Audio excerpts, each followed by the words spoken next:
It's really astonishing that I never got the chance to review this episode, since rewatching this episode multiple times, it's an understatement onto why the bears don't act the way the animals do, to the point that them living in this way would be a death sentence, or in this case, a predator sentence when it comes to the states that Panda and Ice Bear get themselves in due to Grizz's motivation on living into the wild. Just when Grizz was about to watch another internet video, he watches an ad where it centers around a tough man being into the wild, but at the same time living for it without any technology or anything that people do inside of their homes, which gave him the urge to take his brothers to go out into the wild and witness life into the wild. Truth be told, the fact that this episode is an indicator on the fact that the bears are almost like the humans when it comes to how they live inside their cave. Truth be told, if there were actual bears inside of the wild and they don't do anything of what Grizz, Panda, and Ice Bear do, then they would have ended up like what Panda and Ice Bear would become. Grizz's motivation is a terrible and dangerous ideal, but when it comes to how he sees things in face value, that's just basically his flaw when it comes to seeing things in face value. Granted, the badger in the ad wasn't taken at face value since that he does everything legitimately, but since that he's a lot more different compared to Grizz, it's really obvious that if you see something like this, you desperately want it to be that person and try to contribute something really spectacular, but in reality, it just hits you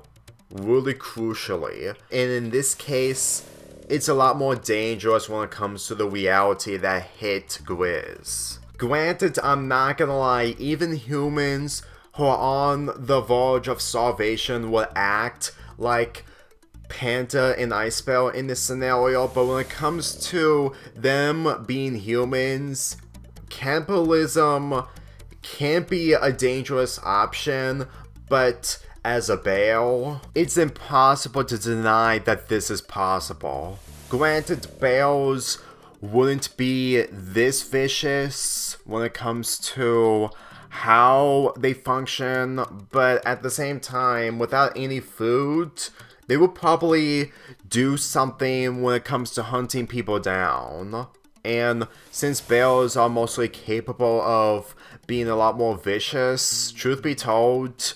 it's probably a good thing that bears don't act like this, or the fact that multiple bears exist in the show up until the movie, and since that no bears act like this in the movie, which for the best of my knowledge, they don't act this way, Agent Trout would have given the citizens who live close to animals like bears a huge service.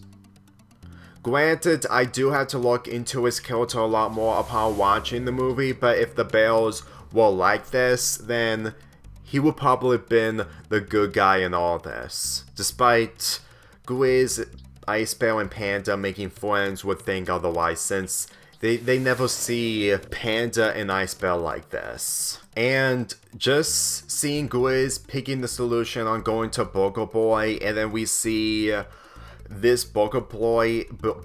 employee just completely unfazed of the meat-eating bears, especially the roars from the microphone. That has to be the most calm employee in this entire show. Unfazed of the meat-eating bears and the fact that she does a great job on the fast service. And the fact it's the solution to turn Panda and Ice Bear back to normal. It's honestly humorous, but at the same time, in this show's world building and character development, it really works.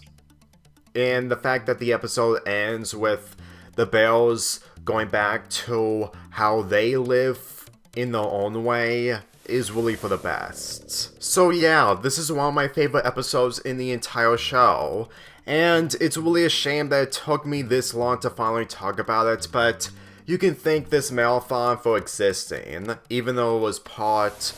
of this Summerpalooza at the last minute. We're never going to have an episode like this again, but truth be told, we will probably have a different kind of episode that could be a lot more violent, which is something that Cartoon Network wouldn't be on board, unless if it doesn't involve blood.